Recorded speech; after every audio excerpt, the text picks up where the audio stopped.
What's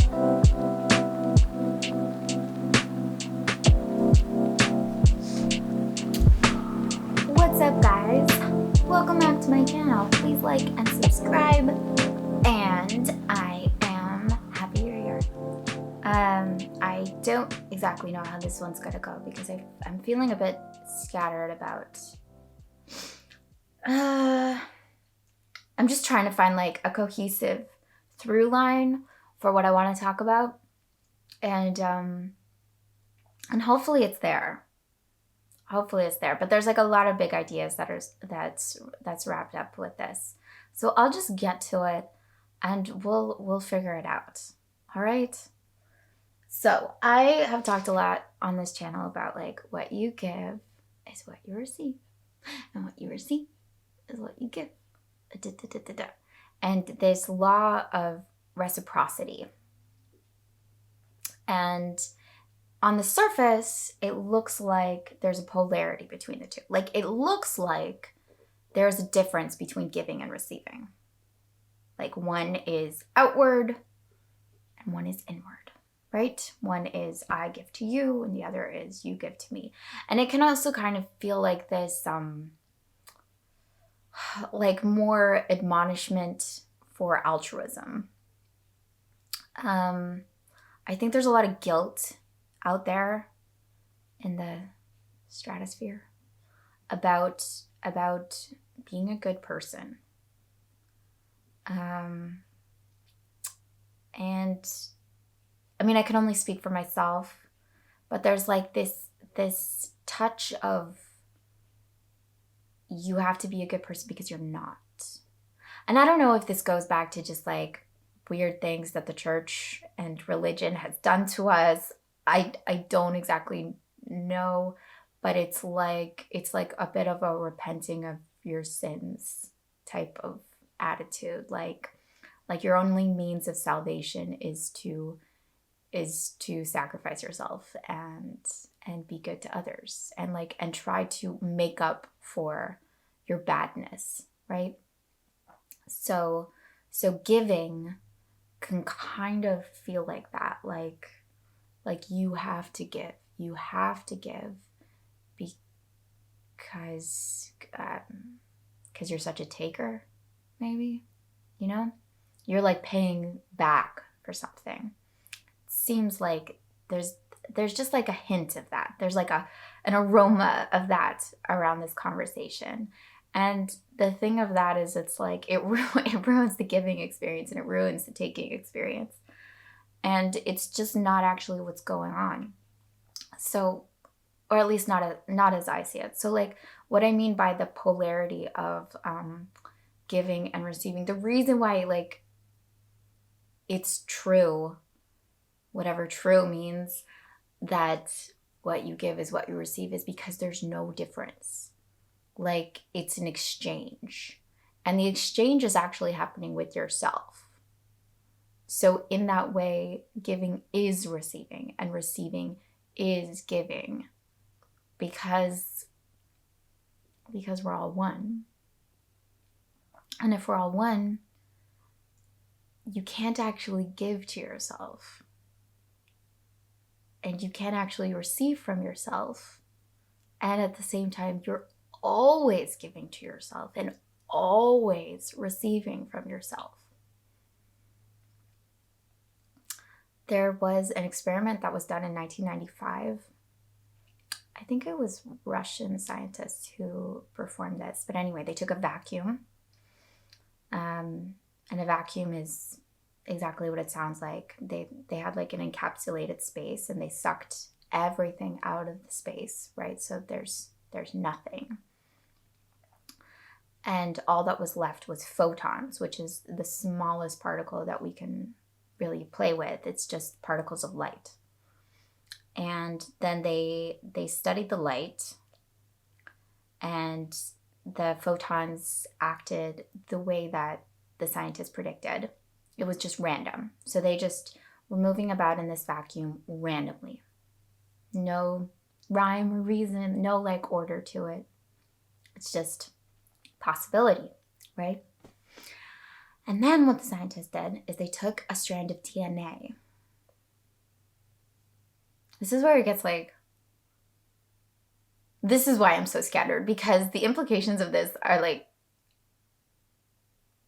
okay, I'll let you decide. I'll get to it and then I'll let you decide. So they took a strand of DNA and they put it into the vacuum with the photons.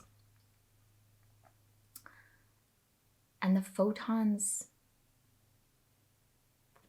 reproduce the shape of the DNA. They organize themselves in the shape of the DNA.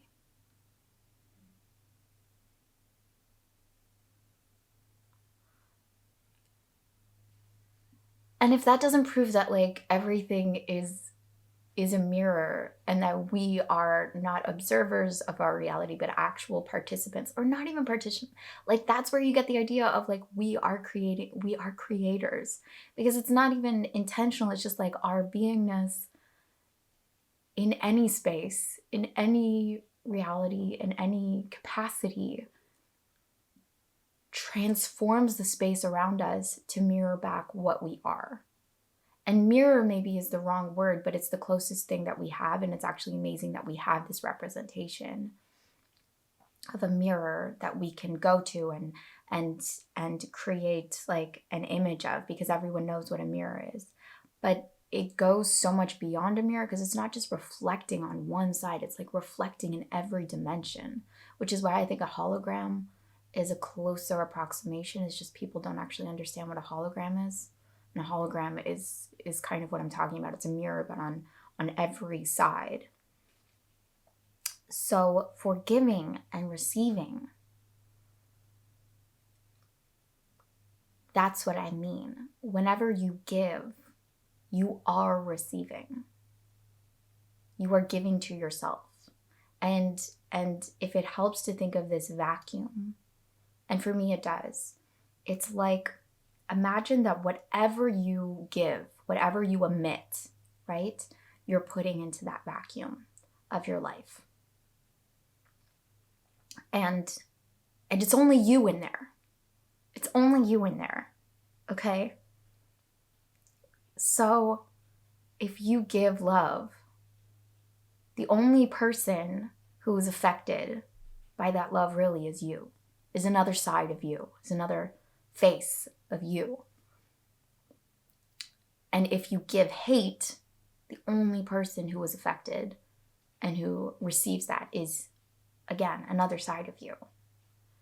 And that's our existence. And so in this way, we're constantly emitting. Like, think of all the things you emit. I'm using this word, but it's like, think of everything you're creating every second of every day. Like thoughts, feelings, chemicals, words,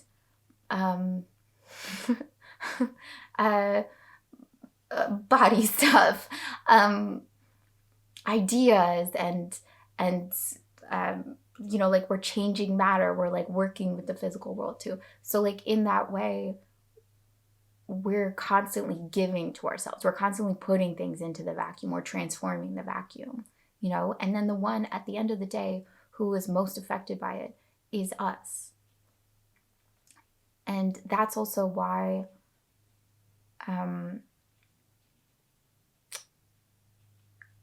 Gandhi said, be the change you want to see in the world.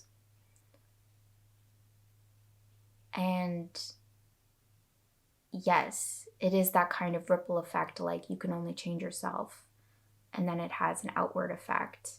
But I used to think that this was like, be the change and then other people will see. Like, I used to think it was slower, that it moved slower and was more matter of fact how this principle worked, that people would see who I was and then like ask how I did it or take it on or practice it, and it would kind of be this very slow ripple. But it actually works on a more, let's use the word quantum, on a more quantum level, that the minute you change yourself, actually you change your environment, right? You change the vacuum. So, and it happens instantaneously. so that other person doesn't have to learn from you. That other person doesn't have to model you, or that can happen too. But it's actually instantaneous that you change what you are, and in that way you change what the world is. And I think also, by the way, and this is like a bigger discussion, and maybe I'll do that in the next video, that is actually what karma is. So karma, like, and this is where I get into thoughts about time, that like time is actually completely illusion. And so we get into karma thinking there's like a linear aspect to it. You know, like I did something then, so now I'm having to do it now, or make up for it now. And actually karma is like all of those things that you did are present here, or just because there's only here, there's only now. And so karma is actually just creation unfolding. It's like whatever you've created unfold. It's like it breathes, right? It breathes, so it goes in and out, in and out, in and out. It comes into itself and then it exhales, and it comes into itself and it exhales. So if you want the exhale to be something, you have to inhale that thing. And whatever you have created, you can't just pretend like you didn't create it. You actually have to transform it, right? You have to do something with it. Did I lose you? Are you still there? So these are big thoughts, and these are big thoughts, or are they big thoughts? I don't know. See, I don't even like know the level at which people are grasping with these ideas like on their own. So maybe this isn't even that big, and this is what most people have come across or think about, and you just have to start talking about it to find that out, to find out that like, oh yeah, if you're like tapped in and thinking about this, chances are other people are coming across this and thinking about this too. Like, what's that called? Because this is exactly what I'm talking about. What's that called? I'll think of the word. There's that phenomenon, you know, like when you have a thought, when you have a thought or an idea, if you don't grab it, it's going to move on. It's like that. So if I'm having the thoughts, I'm only having the thoughts because other people are having the thoughts too, and other people are waking up to this too. Anyway, so that's all I'm gonna say for today, and that's all I'm gonna leave you with. And yeah, I hope you're having a beautiful day, and I love you. And I'll see you next time. Bye.